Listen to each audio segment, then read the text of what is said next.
see if anyone wanted to tune in tonight. Kind of towards the end of my night here. I was gonna do one more spot cleaning for the ball pythons, but my wife and I spent a lot of time in the gecko room today, so I'm probably just gonna do the ball pythons tomorrow. So, see who shows up. If there winds up being any questions, my wife is playing a video game right now, and so I'm just gonna take a little time. What's up, Ivan? Juniors, what's going on? Fire, bro. Glad to see you. I'm just putting together a little Q&A tonight, maybe less than an hour or so, um, just to see if anyone new comes in and see if we got any questions or spark any cool conversation. So welcome, everybody. I'm in the snake room right now because it's a lot easier to breathe in here. And let me explain that as your leper gecko operation grows, the insects that you have in your leper gecko room can start to give you allergies slash congestion. And since I breed cockroaches, both the cockroaches and the super worms are in the gecko room. So when I go in there, it just feels like a thick atmosphere and it's not good for the chest. So I'm actually going to get a respirator, like a mask, like a respirator mask for when I'm doing leopard gecko work as well as cockroach work. If you don't have like that many geckos, you won't have to worry about it.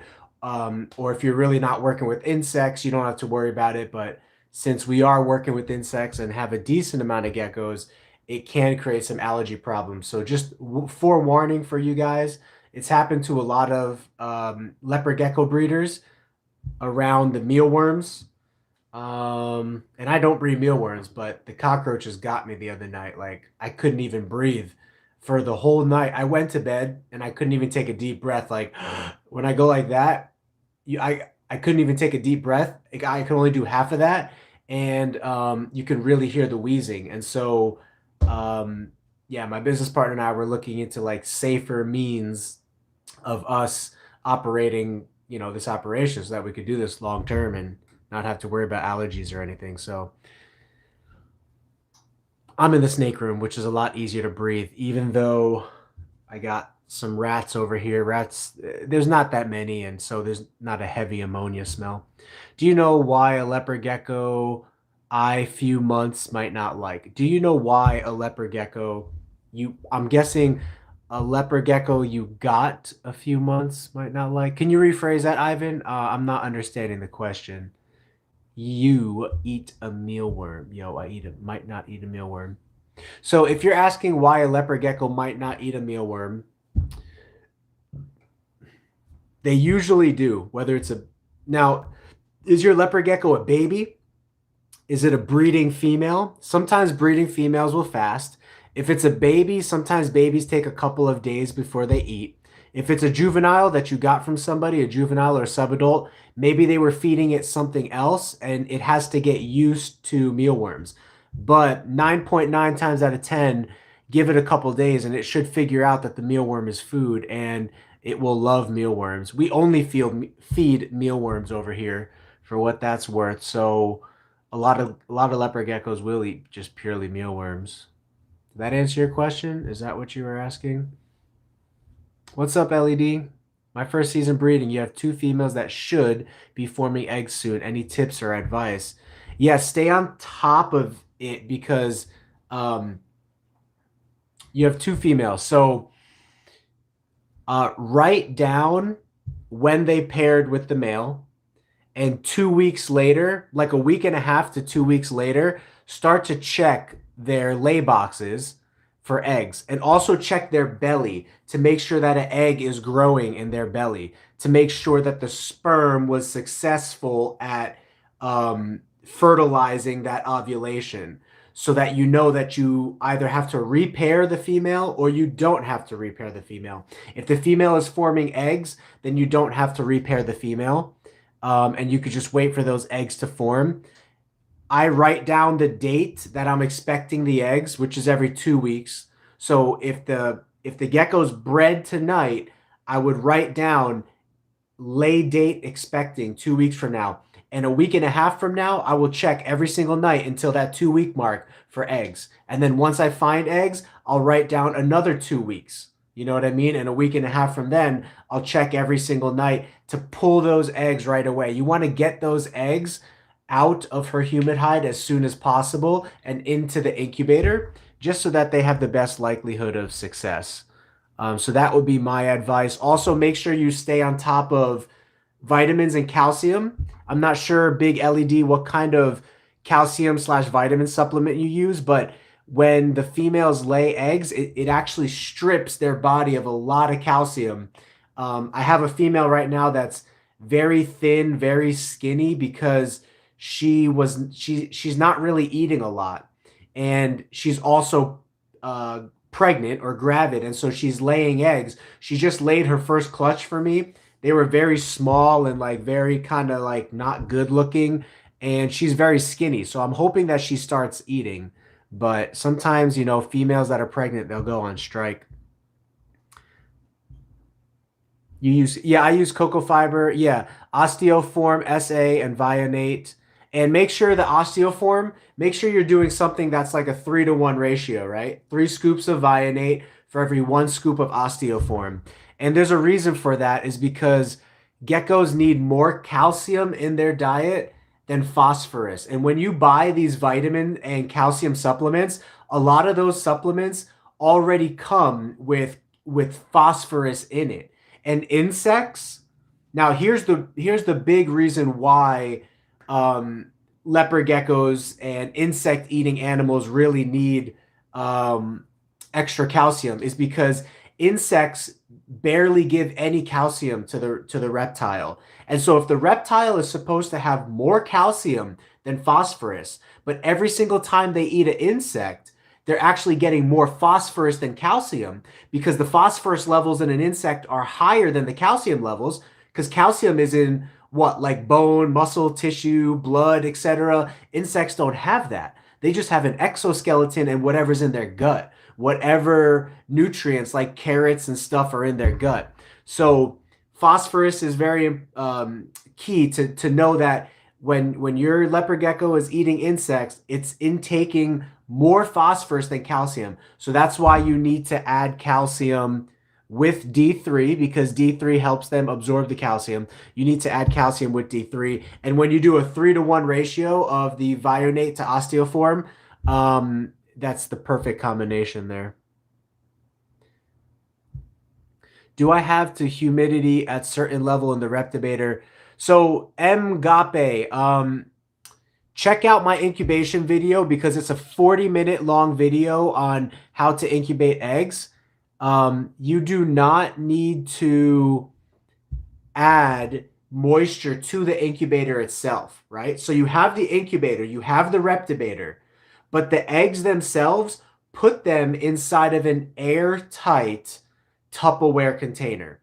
So lock them inside of an airtight Tupperware container with vermiculite or perlite, whatever substrate you're using to hold moisture, and do a 1-to-1 ratio. So if you're unfamiliar with this terminology of what I'm saying, watch that video, because it takes a little bit of time to explain everything, and I go through everything with visuals so you can understand the terminology that I'm using right now. But you don't have to put water into the Reptibator itself, only moisture content inside of that Tupperware that's holding the eggs.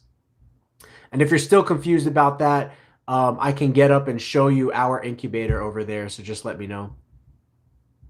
I'm a little overwhelmed. I do not plan for my girl to breed. Yeah, breeding can be overwhelming. If you're keeping the geckos together, they're going to breed at some time during the year. So if you're not keeping them together, then you don't really have to worry about that too much. I usually use extra calcium, Junior says, regardless, especially on off season, so she has that time to absorb the calcium fully. Yeah, essentially you want your girls going into the breeding season chunky. You know what I mean? So if they're chunky and they're full of calcium and nutrients and, you know, fat and all that kind of stuff, that will help them make it through the season. And how do I tell if my leopard gecko is a boy or a girl? So there's a lot of pictures, Ivan. If you will just do a quick Google search, leopard gecko male versus female, you will see a lot of pictures. The number one way to tell is the V-shaped pore that happens on their anus, on their butthole. Males will have a very clear set of pores, pores being circular dots. There will be about 10 to 15 of them, and it will be in the shape of a V. Females have that as well, but it's very, very hard to see, almost impossible to see. Males will also develop bigger bulges closer to the bottom of their tail because that's where their hemipenes come out, where their penises come out to mate with the female. But some females even have big bulges. So the number one way to tell male from female is after 6 months old, males will develop that V of pores. Do a quick Google search and it will show it'll show and it'll be clear to you for sure. And if it's still not, send me a message. I can send you a picture. There's usually, when someone asks me, I usually do a Google search myself. How do I tell male from female leopard gecko? And I find the most clear picture and then I send it to them. Yeah, I was told my most recent gecko was a girl. Yeah, it's hard to tell under 6 months of age until their maturity really kicks in. Now, fun fact about leopard geckos, if you incubate leopard geckos between 79 to 82 degrees, 99% of the time, they're going to be female. And if you incubate them between 87 to 90 degrees, then 90% of the time, they're going to be male. There's some argument over the percentage of whether it's 100% or not.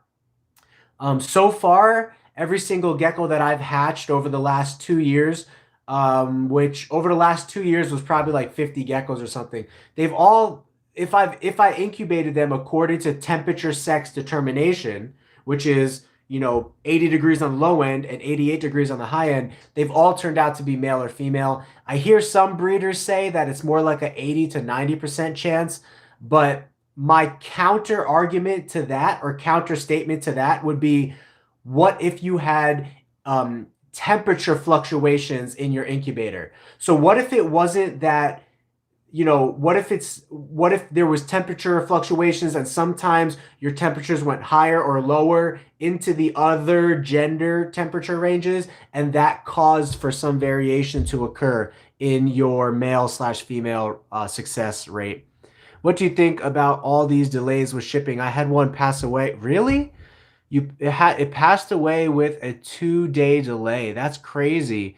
Junior, tell us a little bit more about that. Did it have a heat pack? Did it come from a cold place? I know that you live out here in Arizona, so it came to a hot place. Was it stuck out here in Arizona? I'm actually really curious about that. What's going on with the delays? Here's what happened, guys. Most reptiles are shipped through FedEx. There's a bunch of different reptile shipping companies that use FedEx to ship their reptiles. Reptile Express is one of them. Reptiles to You is another one. And there's another third main contender. Ship Reptile to Ship? Ship Your Reptile. So Ship Your Reptile, Reptiles Express, and Reptiles to You. Those 3 shipping vendors, that breeders, like myself as a breeder, I use Reptiles Express. So Reptiles Express has a contract with FedEx to get our animals overnight. I mean, you could ship any package overnight, right? But Reptiles Express has contracts with FedEx to where they specifically set it up so that FedEx is aware that a reptile or a live animal is being shipped overnight. It usually only takes 12 hours to get to its destination. Me, as a breeder, I drop it off at FedEx here at 6 o'clock at night. It goes from there to one of the main FedEx sort facilities by plane. So it goes to my local airport, and then from my local airport, it stops midway in the country in Memphis, Tennessee, which is their main sorting facility. What happened in Memphis, Tennessee over the last 2 weeks, they had a huge snowstorm. And so every single plane coming in was delayed. And when those planes got delayed, Animals were dying. They were getting delayed days. They were getting delayed weeks sometimes, and there were animals dying. And FedEx right now is still trying to catch up from that snowstorm that put them out of business for a couple of days. So that's what happened, Junior, with all of the delays.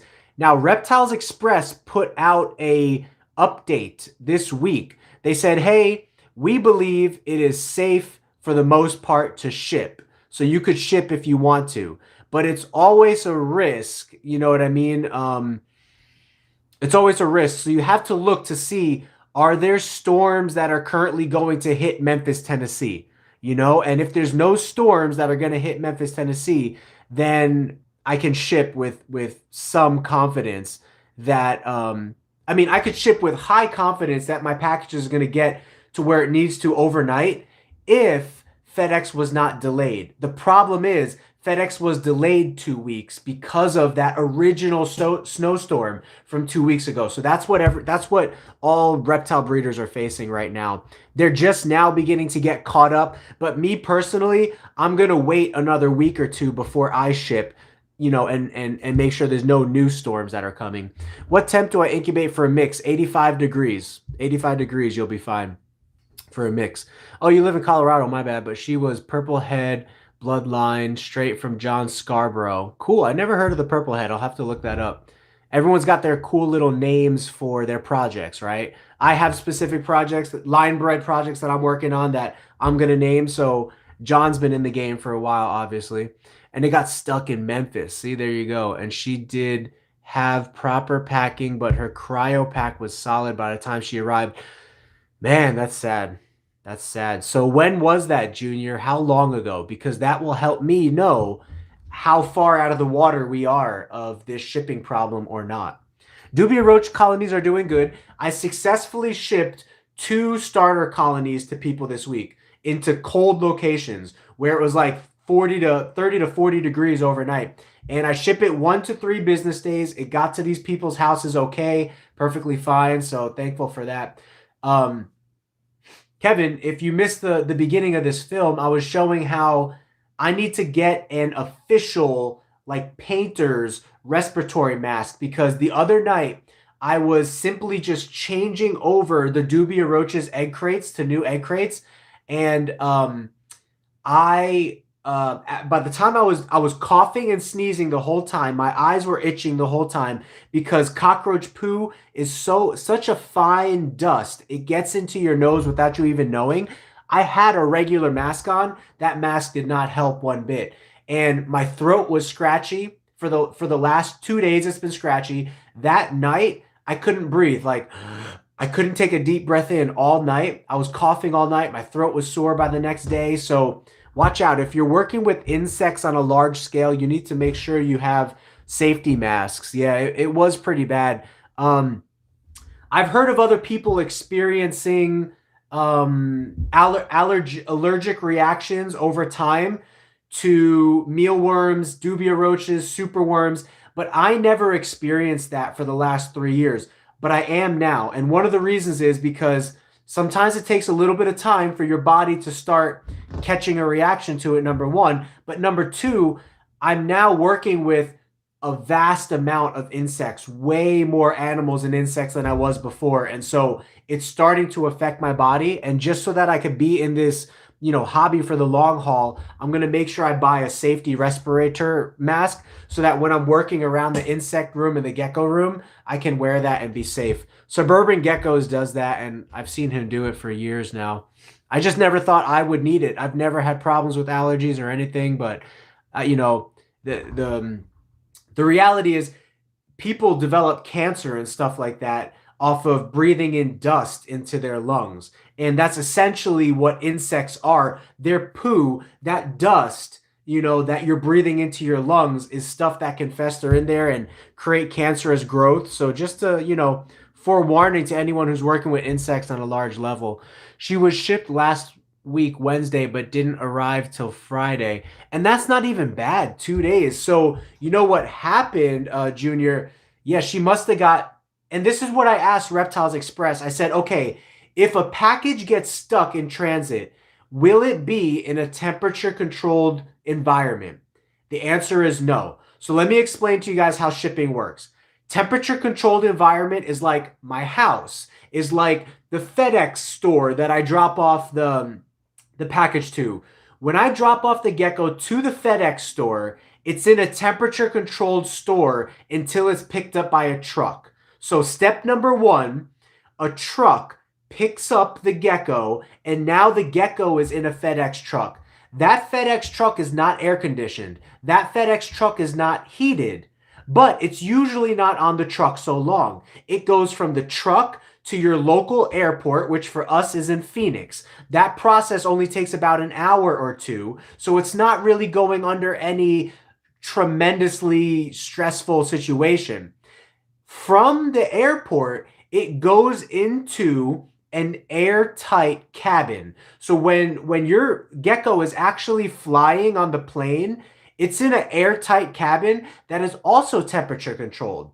When it gets off of the cabin, that's when it goes into their sorting facility, which is not temperature controlled. If you ever research like FedEx hub sorting facility, like Mega Hub, you'll see their packages, their sorting facility is in giant warehouses. If you know anything about working in a warehouse, you know that most warehouses are not temperature controlled. They're either maybe controlled by like swamp coolers or very, very low heaters. So the packages could possibly sit in 30, 20 to 40 degree temperatures. If they get delayed there overnight, they'll be sitting in that warehouse overnight in a non-temperature controlled area. Normally what happens is if there's no delays, it will move from the airplane to the sorting facility. Within a couple of hours, it's sorted and it's back onto an airplane to your local city, which is, let's say it's like New York. I'm in Arizona. So it lands in New York, and then from New York, it now goes onto a truck and then back into the FedEx location that you're going to pick it up in, which is temperature controlled.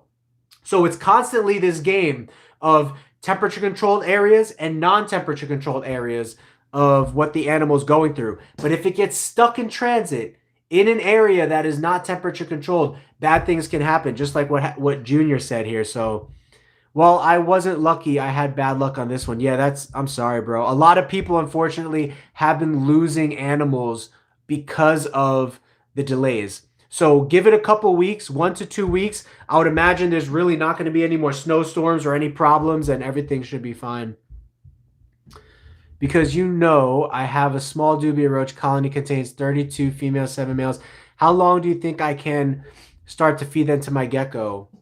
Well, all 30 of those females should start to produce about 20 to 30 babies every single month if they're in the right conditions. You want to make sure that they are in 80 to 90 degree temperatures, nothing above 90, and if you can prevent it, nothing below 80. Keep them in 80 to 90 degree temperatures. Make sure you grab like a sprayer like this and you spray down their tub, like the walls and the egg crates and their hiding places. Spray that down decent. You don't want it soaking wet, but you want to spray it so that they can gather that moisture and bring it to their little ones, because a mom, when she lays her babies, when a mom roach lays her babies, she takes care of it for 7 days and then sends it out on its own. And then it eats whatever is in the rest of the tub. So water is very important. Humidity is very important. Food is very important. Make sure that they got carrots, oatmeal, and celery is all that I feed my roaches. And they seem to have done really, really well.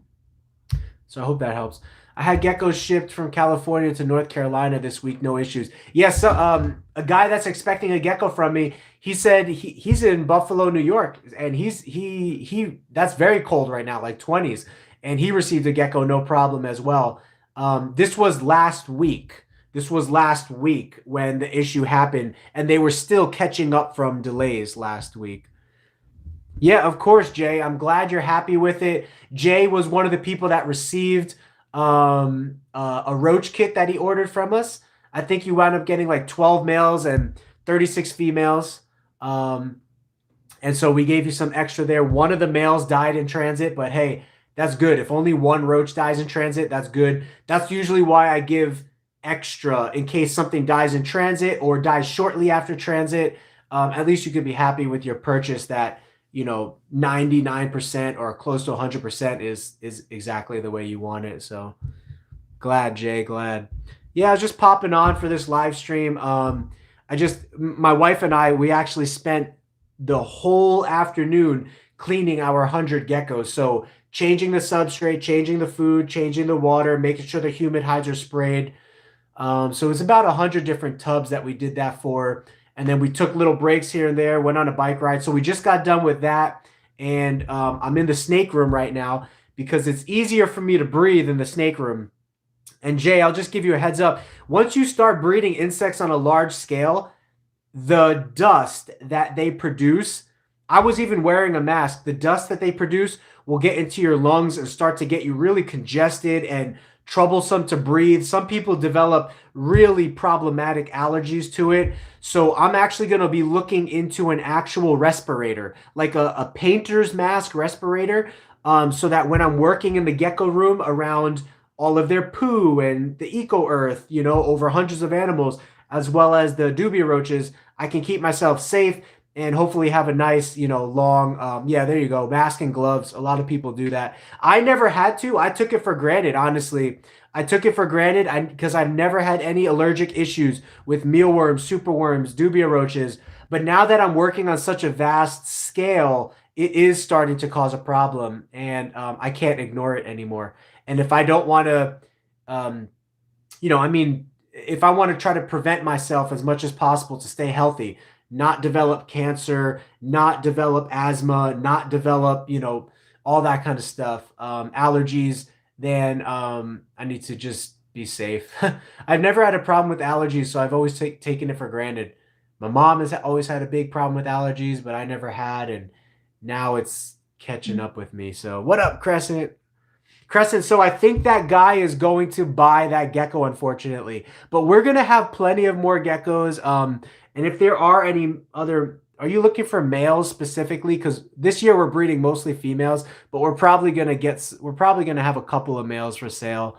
But that guy is supposed to be putting the down payment tonight or tomorrow on that animal. So I'm sorry, brother, but we will try to see what else we got, and if anything comes up, I'll let you know. Again, the biggest goal for us this year is to have as many animals as we can so that breeders to grow, so to hold back as many animals as we can so that next year we could possibly have 1,000 or more babies at disposal for people to choose from, like good quality stuff. So I'm not allergic either, but one of the females laid during transit like 32 babies. Oh, snap. Are they all alive, Jay? So, yeah, Jay was saying one of the roaches laid 30 babies in transit. That's pretty cool. Do you have any dark blizzards? And if so, please. I have one dark blizzard female. She has not ovulated yet this year for us. She's going to be paired to a Diablo Blanco, believe it or not, because I don't have a dark blizzard male. So I'm just going to breed her to a Diablo Blanco, which is Tremper albino. Actually, this one is snow too. It's snow, Tremper albino, blizzard, and eclipse. So if I breed this dark blizzard to the Diablo Blanco, her babies will all pop. Some of them will be probably dark. Some of them will be lighter, but they'll all be het for Tremper and eclipse. Oh, cool. Nice. That's cool, Jay. Cool beans right there. See, cockroaches, they just produce, guys. I'm telling you, you get those cockroaches, you look down one day and you're like, this is really working. It's a huge payoff, right? Because for geckos, we wait all year to breed them, and then we wait 2 months to hatch them to be profitable, or to profitable for holding animals and receiving animals, or selling if you need to sell for whatever reason. But with roaches, every single month, like clockwork, those roaches, as long as they're in the right conditions, they're just laying babies. And all of that is accumulating wealth for you because roaches are very used in the reptile community. They're very needed. So it's all good. I'm looking for both male and female, cool, but mostly proven breeders. We did get that unidentified female to lock with our giant. Good. Anything that you did, Crescent, or did it just, happen over time? My female leopard gecko I just got today laid eggs like an hour after being in her tub. Cool. Did you get her from like Craigslist? Like, you know what I mean? Like, did you get her from a breeder or, you know, a classified ad or something?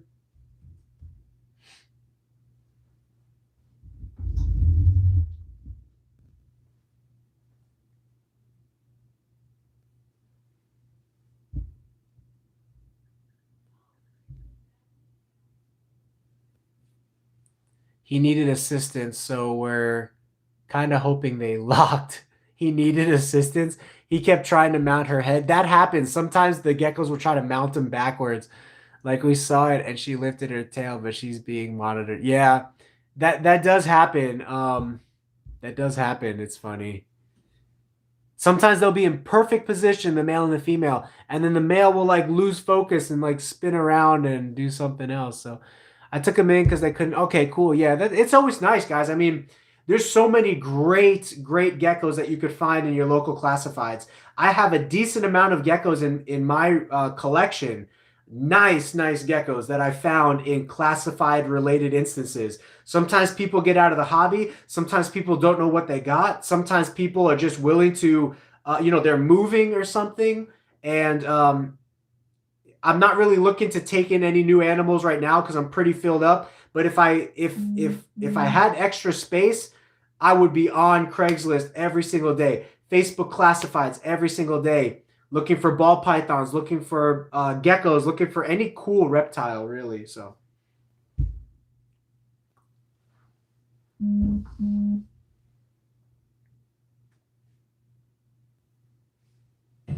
Cool. Let me know if you guys got any questions. I'll probably stay on for another maybe like 15 minutes or so. And then I don't know if, my wife and I, we kind of worked pretty hard today cleaning all the geckos and stuff. She's going to play this game called Fallout. It's like these little jelly beans that like jump up and down and go through obstacles. And her sister, we're going to be playing online with her sister and her sister's boyfriend. So we'll get to relax a little and have some fun with that. There is a pair of bred out Black Knights. There's a pair on Morph Market for like 400 right now, and I'm really tempted. Now, be careful, Crescent. I'll have to go look to see who's selling those. But Fall Guys. Yeah, not Fallout. I keep saying Fallout. Fall Guys, yeah. We'll have to link up on PlayStation.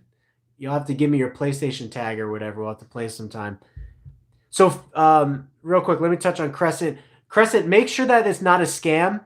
More than ever this year, I have seen more Black Knight scams than ever in the past. People are just posting pictures of other people's geckos, asking you to send them a deposit, and it's not even their gecko.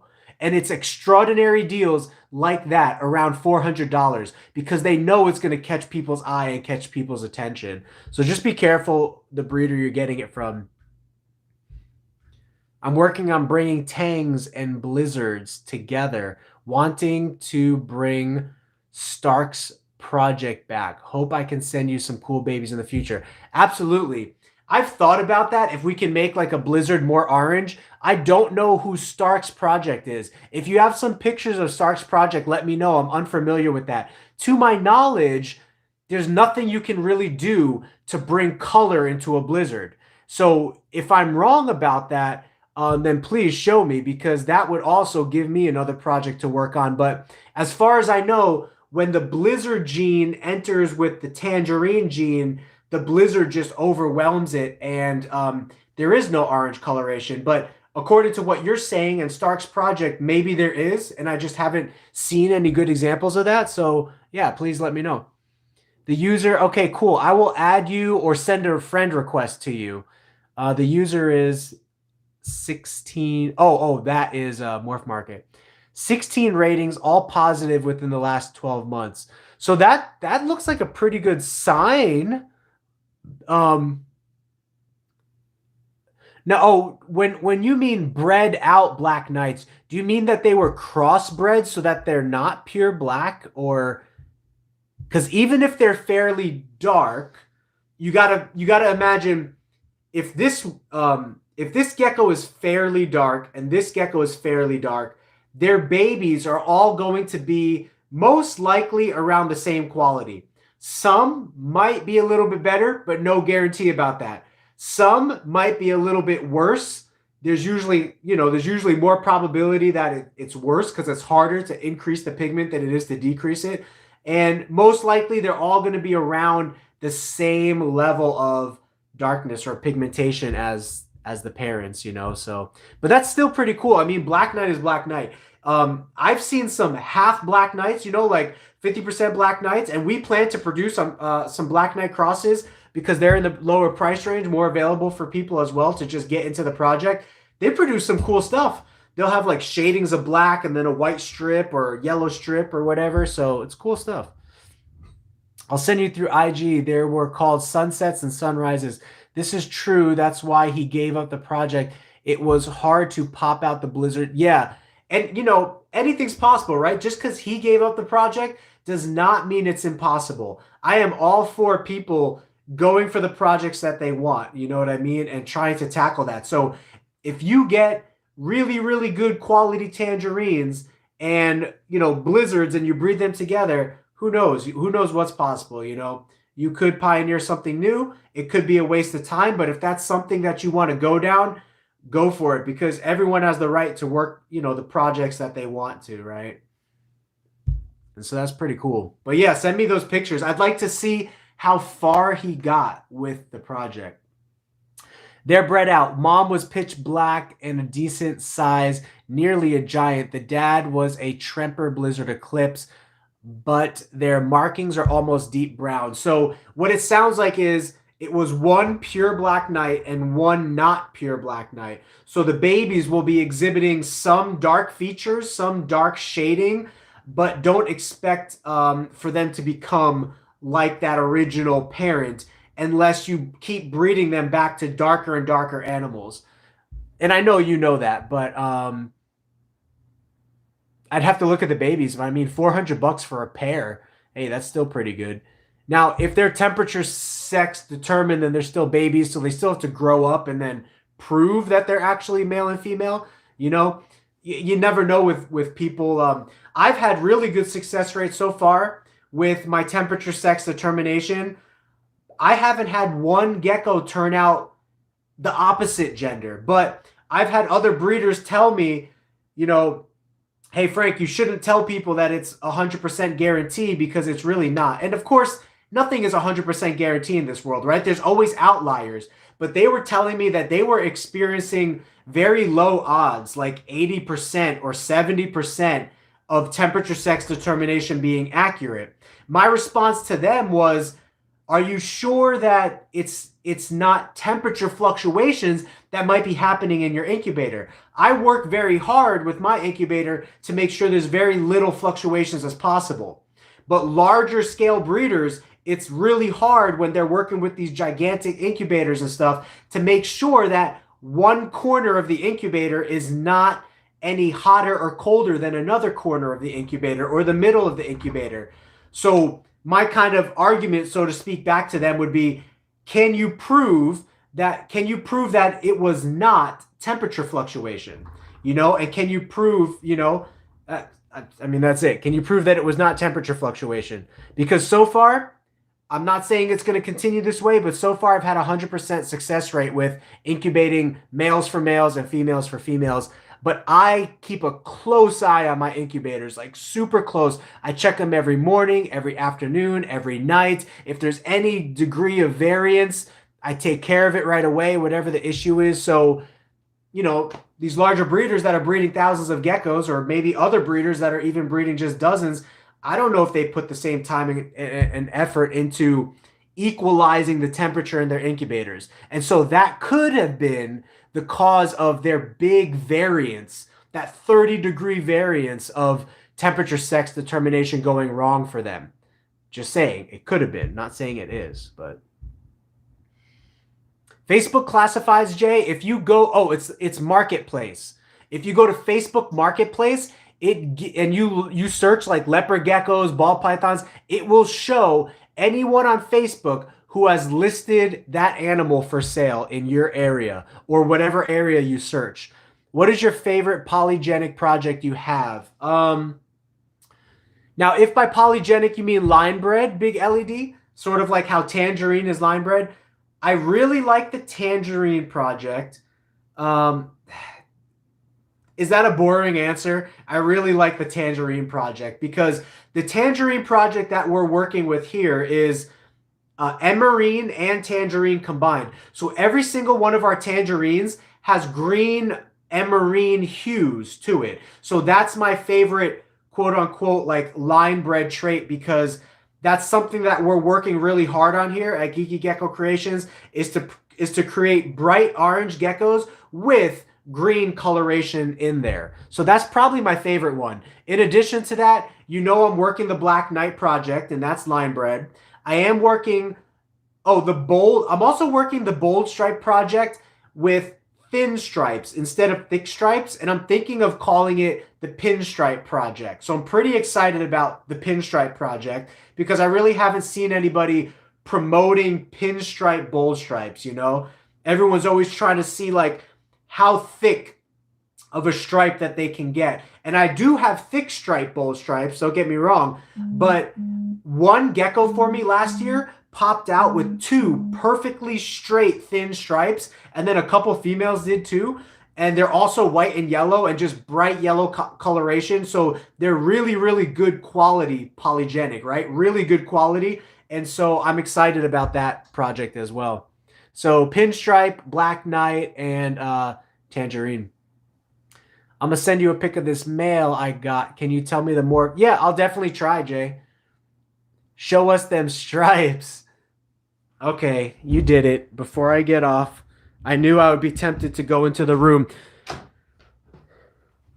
I was trying to save my lungs and my life because this room is full of insects,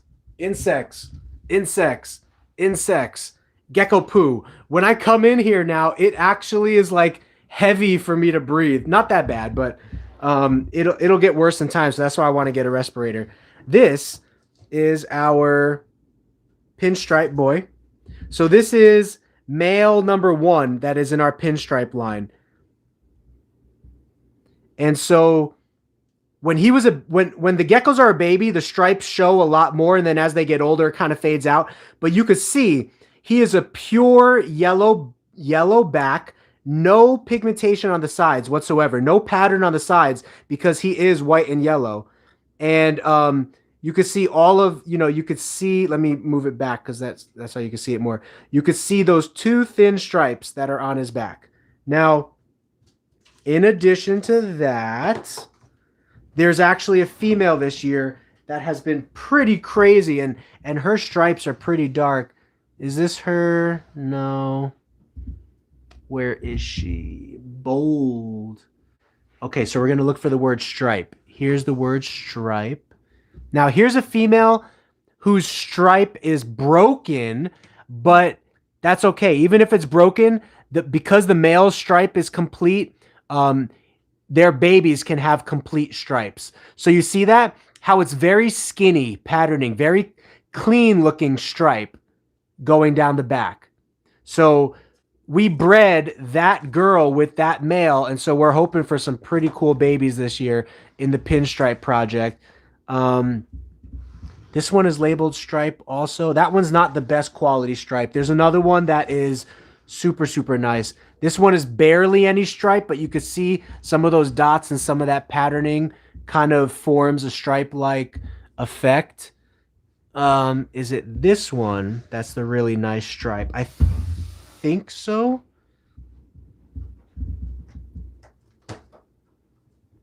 Yeah, this is the female that has the best pinstripe. Look at that girl. Look at those pinstripes right there. Now, yeah, she does have a dot right there, but you can see hers are actually, they're pretty bold. They're pretty dark, but she's also just such a nice yellow coloration. Like she's bright yellow in person, and she's going into shed right now. She's having babies, so she's a little bit duller than she can be. But oops, there is her stripes. You can see that. And we bred her with the pinstripe male that, you know, he's our original pinstripe male here.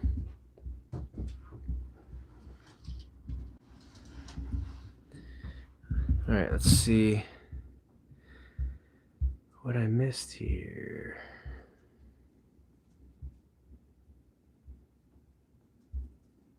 Yeah, I was in the snake room earlier. I have 2 females, and it's their first season. So far, 5 duds and 3 that look good, but don't seem to have an embryo. When should I consider from first-time females versus having an infertile male? First of all, Harris, have you tried to repair the male with the females? Sometimes the first time they breed, not enough sperm gets, you know, for whatever reason, not enough sperm gets passed along to the female, or it was just like you looked at it and you thought it was a successful breeding, but it wasn't. Try to repair the females with that male 1 to 2 more times this season before those females are done. If the females will do it, great. If they won't, that's still okay. I have a first-year female this year that is hatching for us 10 good eggs, maybe 8 good eggs so far out of like 14. And I also have a first-year female that so far has given us 9 bad eggs out of 10. You know, so sometimes some messed up stuff happens. So I wouldn't say it's completely common for geckos to have infertile eggs even during their first season. They should have fertile eggs, especially if they're up to weight and they have the right nutrients. But if the eggs are not fertile, it does happen. And so try not to worry about it. Just try to repair those females a couple more times. Make sure that female has calcium and vitamins with D3. Calcium with D3 and vitamins. The D3 helps the gecko absorb calcium. Helps them absorb the calcium. And if you have more questions on calcium, let me know. Send me a private message and I'll give you the whole rundown of, you know, the best calciums to use and what most people use for breeding females. But if you already know that, then that's okay. I send you pics on IG and a little video explaining the morph. Cool. Crescent, I also just been considering getting a dark female and maybe finding someone who'd be willing for me to pay. Yeah, like a stud service. Yeah, if you can find a stud service, that's great. That's basically like a partnership that you're working on there, right? You provide one animal, the other person provides the other animal, and yeah, you guys split the babies. I sent the photos. Could you maybe check and let me know? Sorry, my question was kind of chunky. I had to work around the character count. Yeah, no problem. Yeah, Jay, I will check. So I'm on my phone right now for the live. I'll definitely check my messenger after the live and try to get back to you right away on that. What geckos will you have for sale this year? So we do have, you know, now we're having, so just to give you an example of fertility rate, this female, you know, these 2 eggs hatched. Only one of these eggs was fertile. These 2 eggs were good. These 2 eggs were good. These 2 eggs were good. Only 1 egg was good here. 2 good, 1 good, 2 good, 2 good. We're probably going to wind up selling some of these geckos here. These are all babies right now so far. Which ones yet? I'm not exactly sure. We want to hold back a lot of geckos this year so that we could have a ton of availability next year that is really, really good quality and really affordable pricing. Now, the geckos that we are going to sell this year, what do you guys think? Do you think that we should do raffles for those geckos? For example, everyone chips in $5 or $10, whoever wants to be a part of that raffle, and somebody will win that gecko. Or do you think that we should just straight up sell them to whoever's willing to pay the, you know, the sale price for them? So, Crescent, I'll definitely keep you up to date with what geckos we'll have for sale. To be 100% honest, we're kind of slow playing our gecko sales right now to see if we can support the business expenses through other means like cockroaches and social media. so that we can keep back as many geckos as possible. So next year, we could have the best quality for the best prices. Yes, I'm pairing them between layings. Okay. And they're all really receptive. So, Jay, I'm sorry, brother. Unfortunately, sometimes females will just lay infertiles. It happens to me. Like I said, I got a first-year female this year, a great female. She was probably the number one female that I was hoping to get eggs from, which is this girl right here. As you see, she's big. She's in good shape. She's in shed right now. She's chunky, but she's what you call a red striped tangerine, right? First of all, you can't see because she's in shed, but she is probably top 3 most orange geckos that we have here in our collection.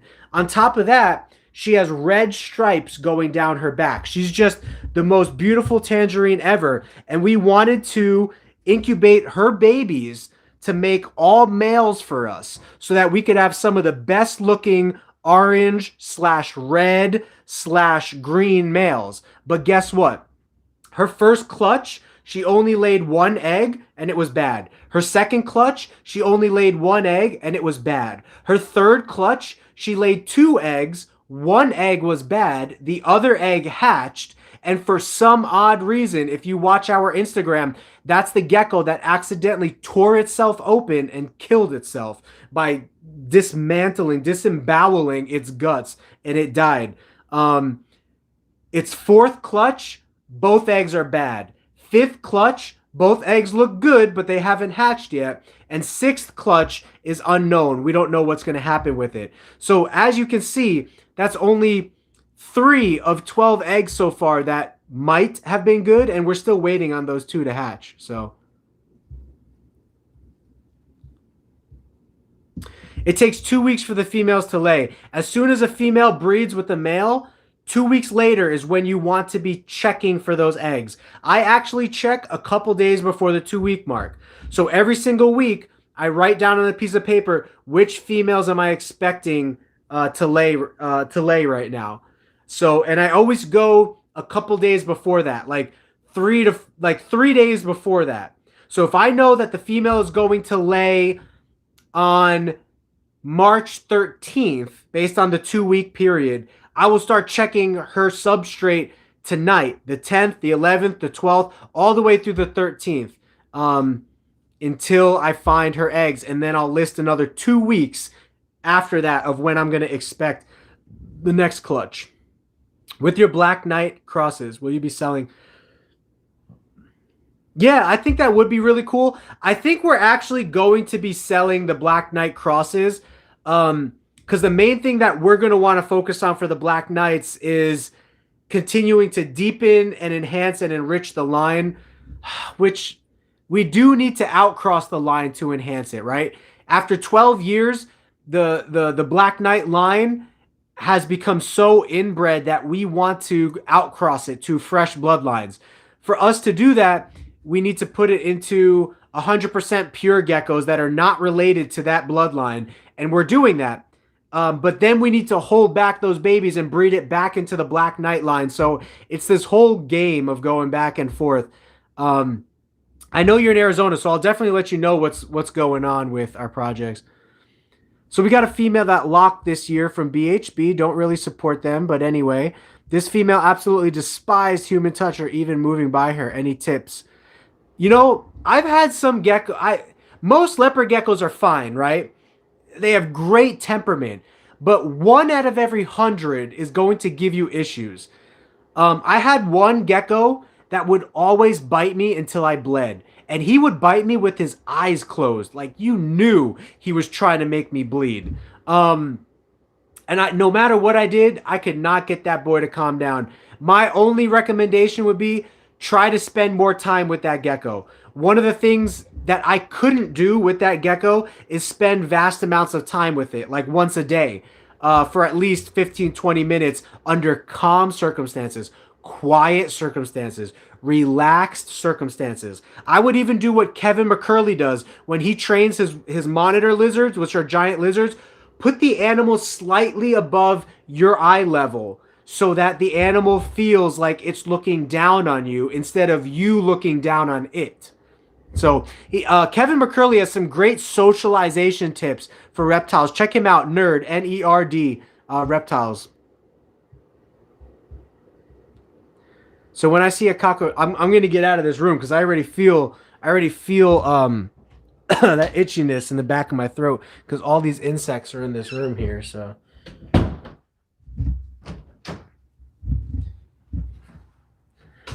I never thought I would say breathing snake air is better than breathing insect air, but so when I see a cockroach egg sac after that, how long will they have babies? So the cockroaches incubate inside of their body. If they panic, they will drop that sac, and that sac might die.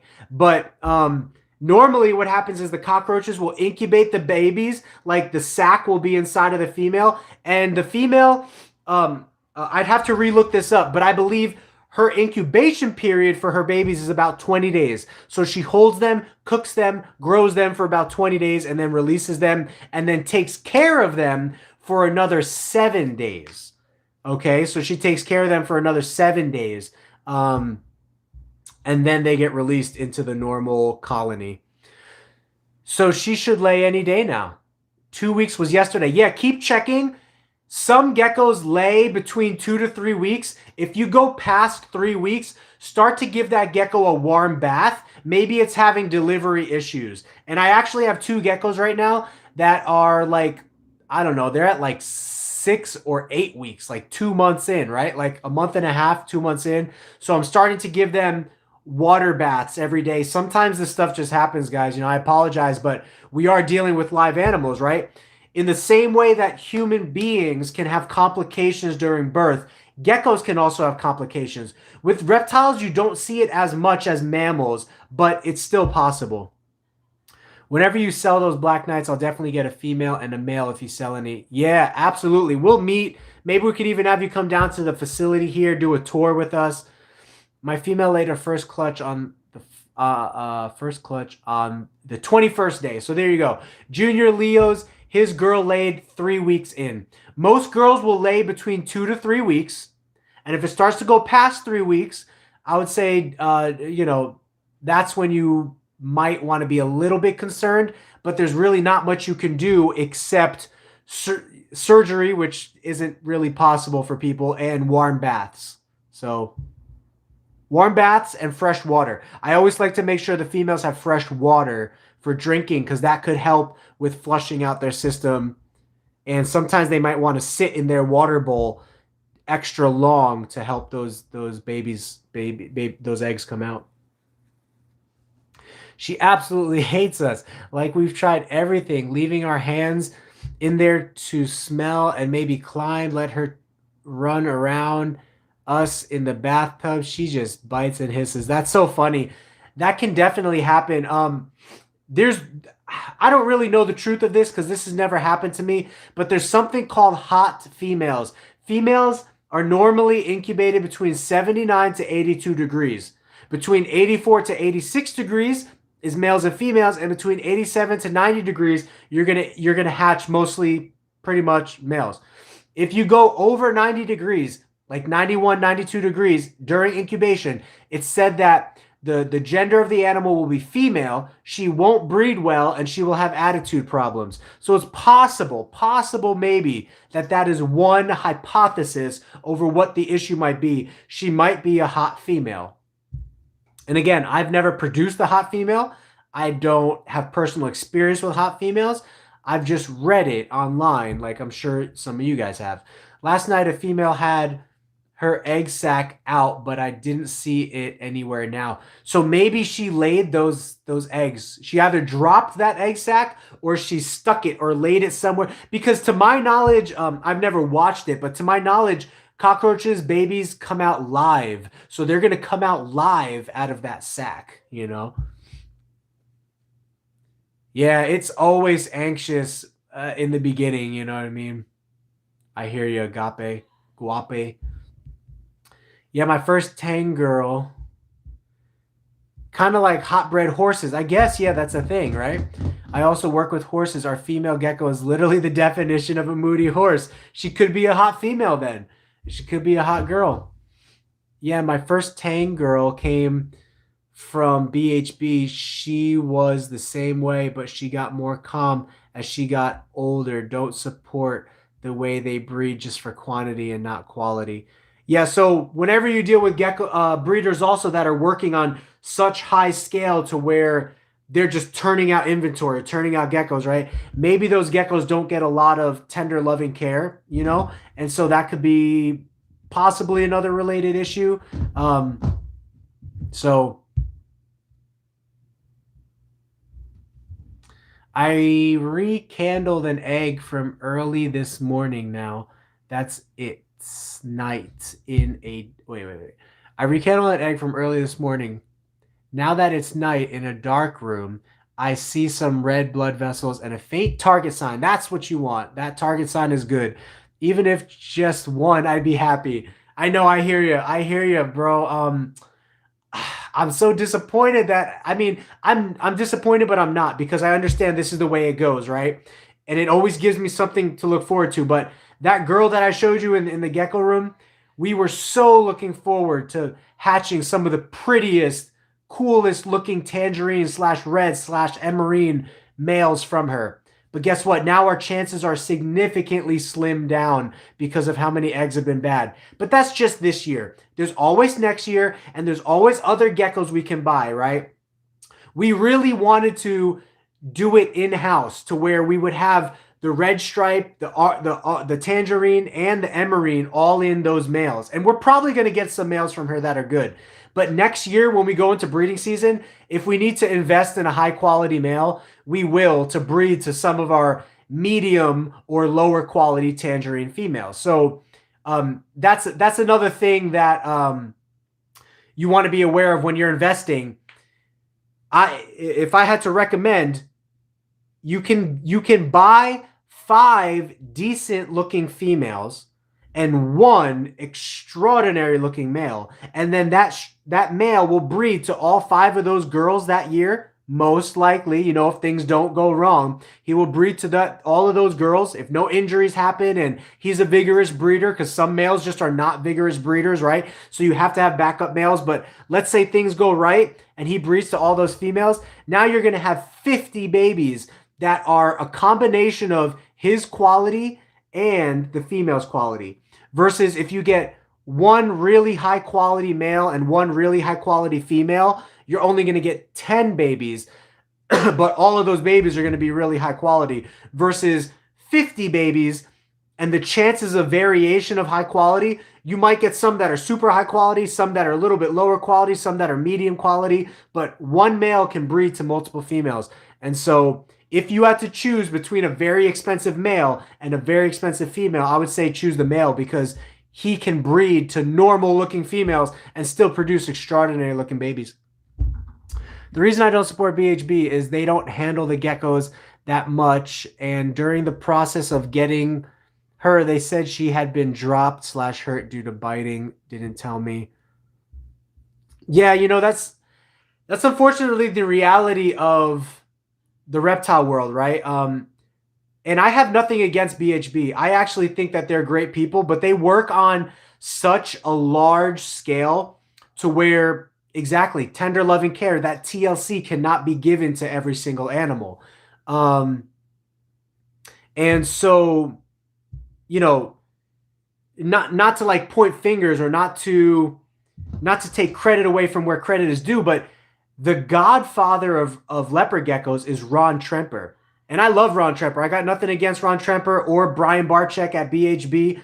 But again, Ron Tremper was breeding on such a massive level, he would be keeping 10 to 20 babies in 1 tub at a time. If you watch, maybe 7 to 8 babies, but he would have, and it might have been more because it's been a while since I've watched his videos, but this godfather, the role model that we all looked up to in leopard geckos, he mass bred leopard geckos.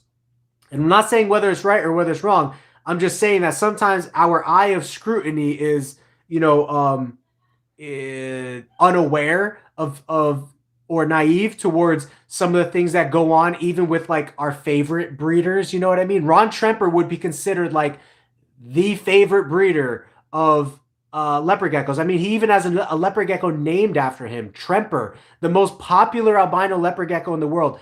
But when you look at his videos, he kept 10 to 20 babies together at once in a tub. And when you do that, there's always a chance, there's a higher chance for babies to be missing toes, missing tails, to get neglected or abused by the other geckos. There's always a chance, right? I'm not saying that it's going to happen, but there's a higher risk. Everything in this hobby is risk. He also, in his book, wrote how he would breed one male to 50 females in a season. Think about that for a second. You know, so crazy stuff. I mean, I've received a lot of negativity and hate from some of the bigger breeders recently, or other people that don't agree with, you know, my Lemon Frost project, or they don't agree with, you know, the way I make my videos. I made a video on like how to create a cheap leopard gecko tub, and they're like, you should never create a cheap leopard gecko tub, or be encouraging people to do so. So I've received a lot of hate and scrutiny from some of the biggest breeders in the hobby recently. But my thought process towards that is, okay, I don't see you guys picking on Ron Tremper, you know, who's breeding tens of thousands of geckos. Wait, hundreds of thousands of geckos a year? Like, how can you even keep track of that many geckos and keeping them all together? And again, I got nothing against anybody's hobby or the way that they choose to run their ship, as long as I think that they're a caring person. And that's why I like Brian Barczyk. I think he's a caring person. Do I think that some of his animals are possibly overseen because of the vast quantity that he's working with? Yes. But could I also then say the same thing about Ron Tremper? Yes. Or other big breeders? Yes. So I can't necessarily like just pick on Brian, or, you know, hold that against him, because some of my favorite breeders do the exact same thing. But anyway, I'm not that judgmental of a person, as long as I think the person has a good heart. That's you know, and does their best to take care of the animals. And I truly think that Brian Barczyk has a good heart and does his best. But to speak to, you know, what you guys are saying about it, yeah, when you do have more animals, it's going to be tough to keep track of all of those animals. So the reason I don't support BHB is they don't handle their geckos.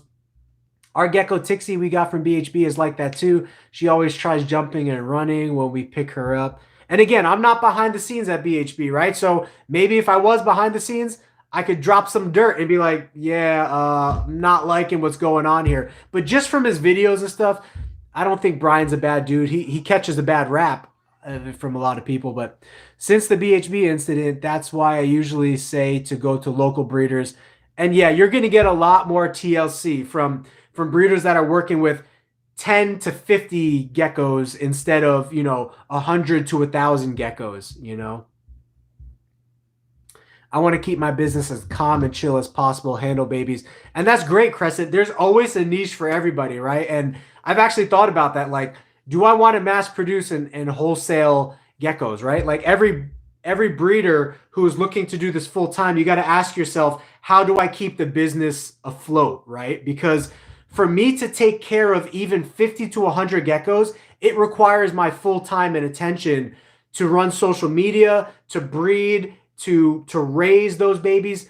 So it requires my full-time attention and job. That means that I need to be bringing in money through the business to support the business, or else it won't be a full-time job. It'll just be a hobby. So everyone has to determine like where they sit on that stance, right? Yeah, that's what I mean. They go for quantity aspects, so they don't handle them, and all their Leos look very skinny and they don't look well fed.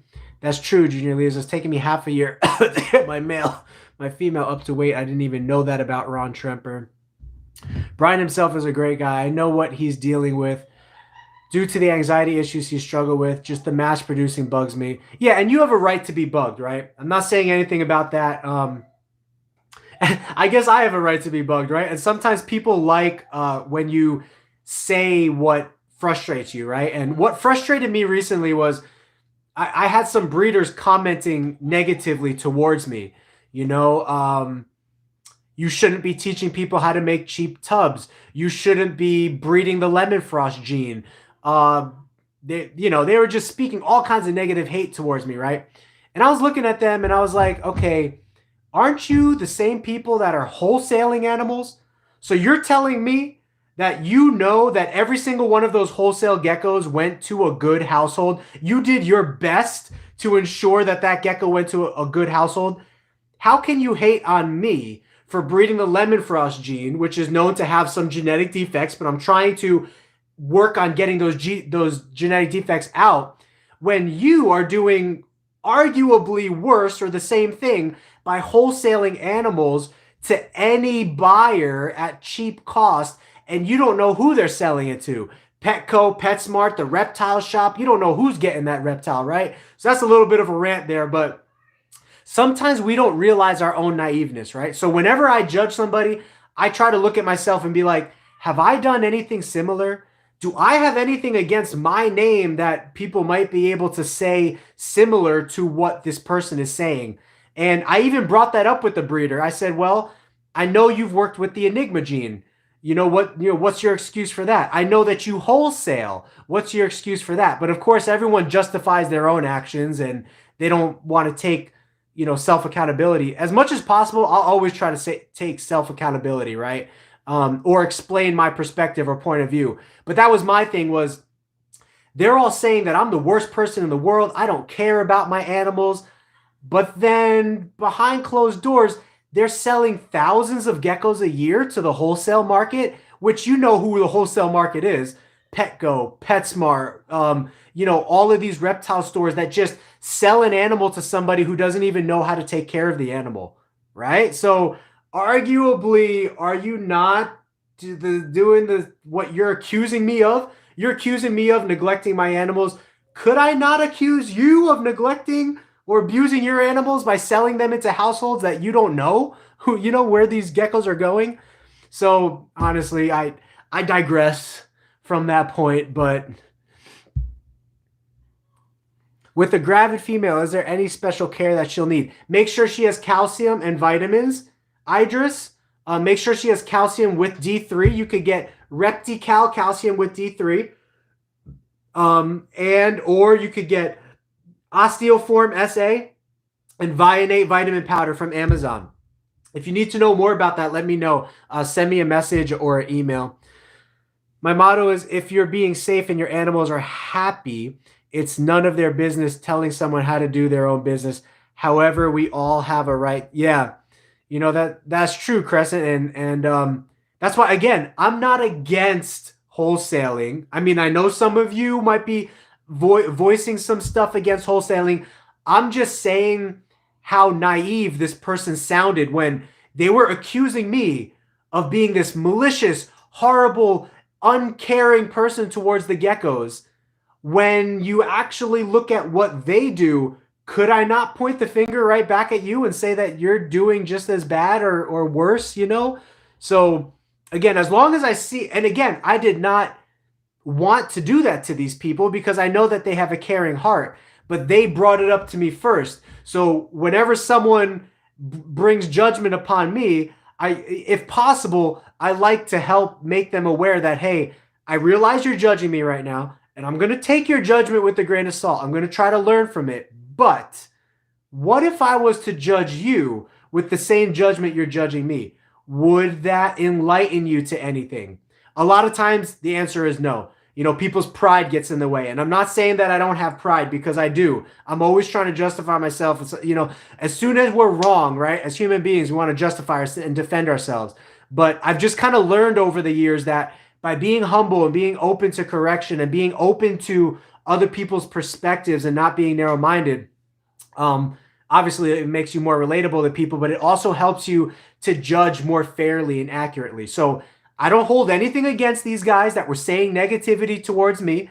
I'm not like, what about you? You're wholesaling animals. I'm not like trying to, dig at them, but I am trying to point out to them that, hey, the judgment that you're judging me with, what if I looked at you with that? Could we not find some flaws in your system here? So RTE, that's why I won't support the Leper Gecko sales over there. His snake game is on point. RTE? Oh, you mean Brian Barczyk? And other animals, but I feel like he can do better on the geckos. People are mad when you don't do what everybody does. Oh, absolutely. For some reason, especially in the Facebook, especially on Facebook. Facebook, for some reason, the people on Facebook, a lot of times, they have such a desire for you to believe what they believe, do what they do, act how they act, think how they think. Now, I'm on Facebook because I like it. I have to be. Some people are on Facebook that are not on other social media platforms. I'll always be on Facebook, don't get me wrong. But out of YouTube, Instagram, TikTok, and Facebook, and Twitter, I've definitely noticed more unethical, what is the word? More bad judgment taking place on Facebook. Like, you know how the Bible says, like, pull the plank out of your eye or pull the speck out of your eye before judging the plank in your brother's eye. I feel like a lot of people on Facebook, they just got these like specks or planks in their eye while they're judging other people, and they don't care or they don't stop to think about, you know, judging themselves or taking that plank out of their eye before judging the rest of humanity, you know.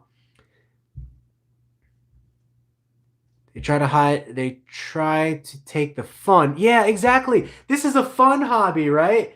And so anyway, yeah, I mean, I'm all about fun, non-judgment, you know what I mean? If I see that you care about the animal, I'm going to do my best to help you out and you know, not judge you in a negative light, especially if you make a mistake, because we've all made mistakes. And you know, we all make mistakes and have made mistakes and will make mistakes. So, okay, have the calcium in there without D3, but every feeding she gets her food dusted with the Repashy calcium that has all the vitamins in it. So the D3 is needed if you don't have a UVB light. UVB, which is artificial sunlight, helps reptiles absorb and digest calcium. If there is no UVB light, you need D3, so that D3 vitamin helps them absorb that calcium. But it sounds like from your vitamins, your vitamin, if you look on the back of that, it probably has some D3 in there. I get hate as well for my homemade racks. Yeah, people hate that, bro. Of buying $300 to $400 racks for 5 to 6 shells when you can make twice as that for a cheaper price. Yeah, exactly. I did mean to ask you about housing multiple females together. I've been considering housing 2 females for my first clutch season.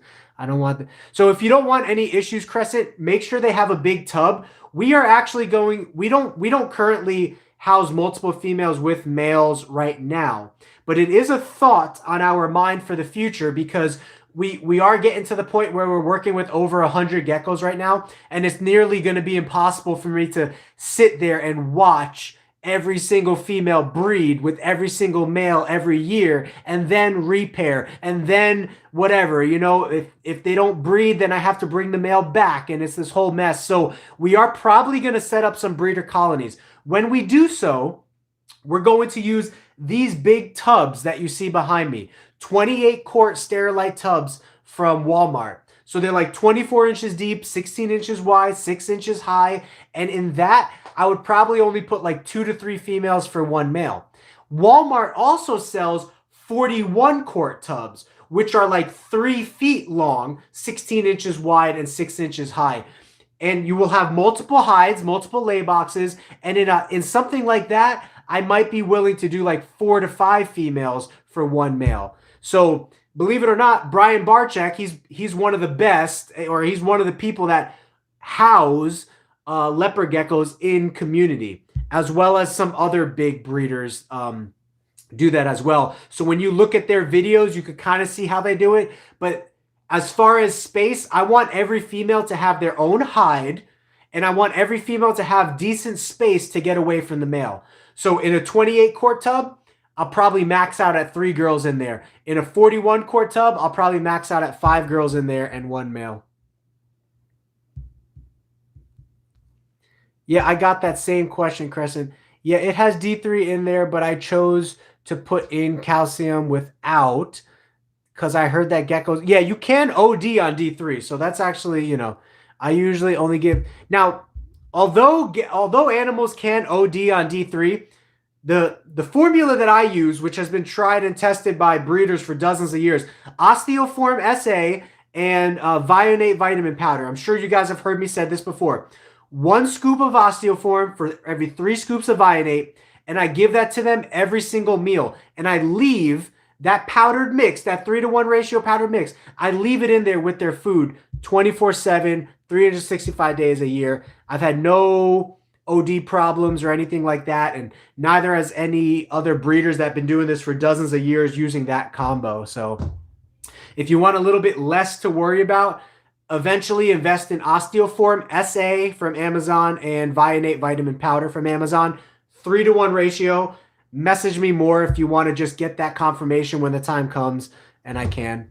Gotcha. I don't mean like 2 females and a male. I mean like just, oh, two baby females. So for the last 3 years, I've raised babies together until they become juveniles. Once they become juveniles, which is like 4 to 5 inches, I separate them. Out of 50 babies, I've only had 1 baby that had the tail nipped. And again, this comes back to risk analysis. What level of risk are you comfortable with? Anytime you house multiple geckos together, there's always a risk of one gecko eating more than the other, biting the other gecko's toes, biting the other gecko's tail. Now, I can tell you with leopard geckos, they tend to sleep on top of each other and cozy up with each other, and they tend to not have any problems. That's why Ron Tremper would literally keep like 10 to 15 babies in one bin all together and let them grow up. You can watch some of his older videos, and he'll open up the tub, and there's 10 babies there. You know, I might be exaggerating a little bit, but I'm not. I know he kept vast amount of babies together, like surprising amount of babies together. That being said, personally, when I get I will house babies 2 at a time. So I house them in 6-quart sterilite containers. And when one baby hatches, I put it into the 6-quart container. When the other baby hatches, I put it into the 6-quart container. I put a humid hide in there that's big enough for both of them to grow up into, to get bigger, to get larger in. And then probably 3 to 4 months down the line, I will separate them and give them either sell it because it's old enough now, or put it into my breeding collection. So yeah, I keep 2 babies. Right now, the comfort level that I'm comfortable with is I keep 2 babies together, and they are clutch mates. They're mates that came from the same parents. Babies that came from the same parents. We use Repticalcium and leave 1 scoop in their bowl with their mealworms. Our 2018 females just eat the powder when they're done. Yeah, actually, if you look at my Instagram, I actually caught a fresh baby eating the powder right out the egg this time. It was like the first time ever. But all right, guys, well, I thank you guys so much. I hate to depart. I have some tegus that are outside. It's going to be a cold night tonight. I need to get them put back inside. I'm so glad we got to spend a little bit of time tonight. I hope you guys enjoyed that. And I should be back on tomorrow night. My cousin's coming over with a new rack. He just got done building a new rack. Maybe we'll live stream that rack and kind of show the setup of it. But I love you guys. So I'm going to take off right now. If there's any further questions, message me on email, GeekyGeckoCreations@gmail.com, Facebook, or Instagram, and I will get those questions answered for you. So yeah, thank you guys so much. Have a great rest of your guys' evening. I'll see you on the live stream tomorrow. Peace.